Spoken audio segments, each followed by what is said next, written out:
जय श्री कृष्ण मित्रों। मित्रों, घर में गरीबी क्यों आती है और मनुष्य को पैसों की कमी क्यों सताने लगती है, और वो कौन से कार्य हैं जो एक मनुष्य को अपने जीवन में नहीं करने चाहिए, नहीं तो गरीबी आती है।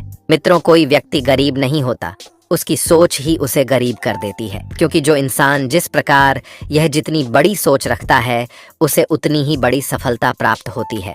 फर्क है तो बस अपनी अपनी सोच का। कोई इंसान महीने में लाखों रुपए कमाता है तो कोई करोड़ों रुपए कमाता है, परंतु कुछ इंसानों को 2 वक्त की रोटी तक नसीब नहीं होती है। तो आखिर ऐसा क्यों है और इतना भेदभाव क्यों कि कोई व्यक्ति बहुत अमीर है तो कोई व्यक्ति बहुत अधिक गरीब, जबकि दोनों को बनाने वाले ईश्वर एक ही हैं। मित्रों, आज हम आपको एक कथा के माध्यम से बताएंगे कि घर में गरीबी क्यों आती है और गरीबी आने का कारण क्या है और कौन से कार्य हैं जो हमें नहीं करने चाहिए जिसके कारण घर में गरीबी आती है।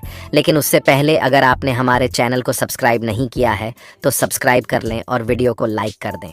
मित्रों, एक समय की बात है जब एक बार माता लक्ष्मी भगवान विष्णु जी से मिलने के लिए जाती हैं और कहती हैं, प्रभु, आज मैं आपसे एक प्रश्न का उत्तर जानने आई हूँ। तो भगवान विष्णु कहते हैं, हे देवी, बताओ तुम्हारा प्रश्न क्या है, मैं आपको आपके प्रश्न का उत्तर अवश्य दूंगा। तो माता लक्ष्मी कहती हैं, प्रभु, आज मैंने पृथ्वी लोक पर देखा कि एक आदमी बहुत अमीर था और वह अपने महल में रहता था। वही एक आदमी बहुत गरीब था और वह झोपड़ी में रहता था और अपना कष्ट भरा जीवन जी रहा था।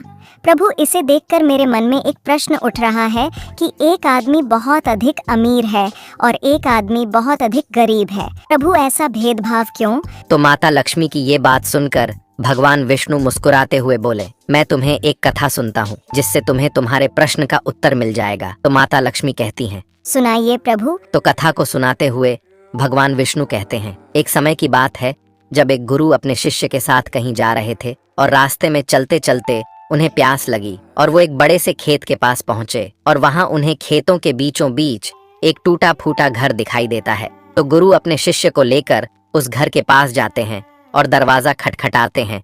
तो एक व्यक्ति दरवाजे को खोलकर घर से बाहर निकलता है। तो गुरु उस आदमी से कहते हैं, हम दोनों को बहुत जोर से प्यास लगी है, तो क्या तुम मुझे पानी पिला सकते हो? तो वह आदमी अपने घर से पीने के लिए पानी लेकर आता है और इन लोगों को दे देता है। और पानी पीकर गुरुजी बहुत प्रसन्न हुए और फिर गुरुजी ने उस व्यक्ति से कहा, आपका खेत तो बहुत बड़ा है, परंतु इसमें कोई फसल क्यों नहीं है? तो वो व्यक्ति कहता है, गुरुजी, ये खेत मेरा नहीं, मेरे मालिक का है और मैं तो बस इसमें खेती करता हूँ और इस साल फसल भी पूरी तरह से बर्बाद हो गई है। तो गुरुजी कहते हैं, तो फिर आपका गुजारा कैसे होता है? गुरुजी की ये बात सुनकर व्यक्ति बोला, गुरुजी, हमारे पास एक भैंस है और मैं उसका दूध बेचकर अपने परिवार का गुजारा करता हूँ और फिर बातें करते करते शाम हो जाती है।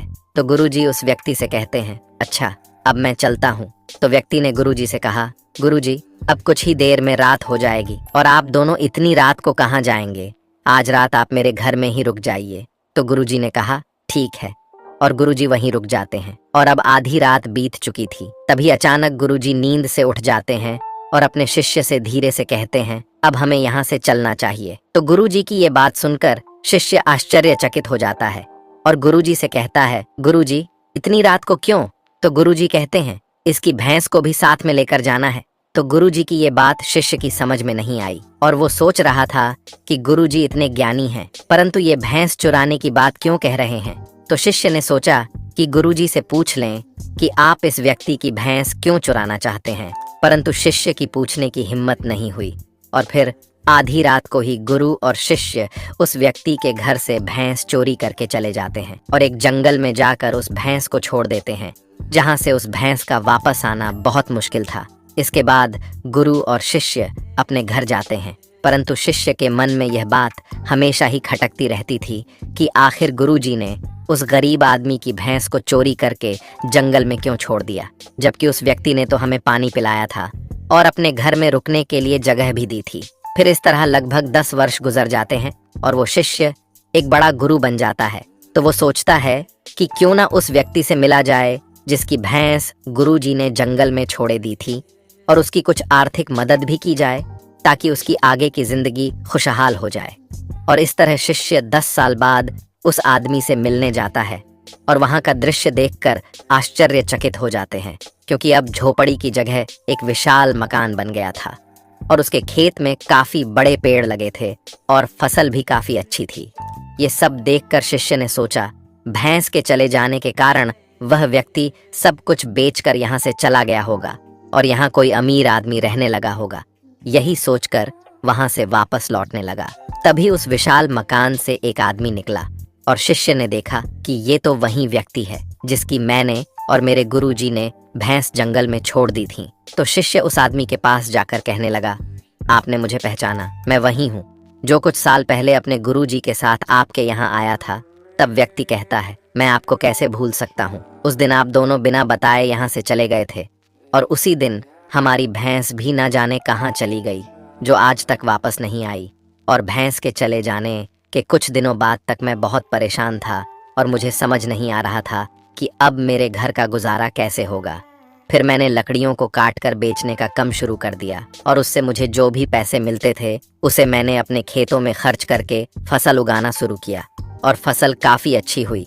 और इस तरह धीरे धीरे करके मैंने फलों का एक बगीचा लगवा दिया और धीरे धीरे करके मैं फल बेचने लगा और फिर फल से जो पैसे इकट्ठा किया था उनसे और बगीचे लगवाए, जिससे कुछ ही दिनों में मेरे पास बहुत बगीचे हो गए और आज मैं फल बेचने वाला बहुत बड़ा व्यापारी बन चुका हूँ और आज मेरे पास बहुत पैसे हैं।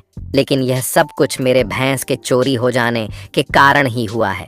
नहीं तो अगर मेरी भैंस चोरी न होती तो मैं आज भी उसी तरह दूध बेच रहा होता और एक गरीबी भरी जिंदगी जी रहा होता। ये सुनकर शिष्य बोला, ये कार्य तो तुम पहले भी कर सकते थे। तो वह व्यक्ति बोला कर तो सकता था, लेकिन उस समय मेरा गुजारा एक भैंस का दूध बेचकर हो रहा था और मेरी जिंदगी जैसे तैसे करके चल रही थी, इसीलिए मुझे ये सब करने का विचार ही नहीं आया।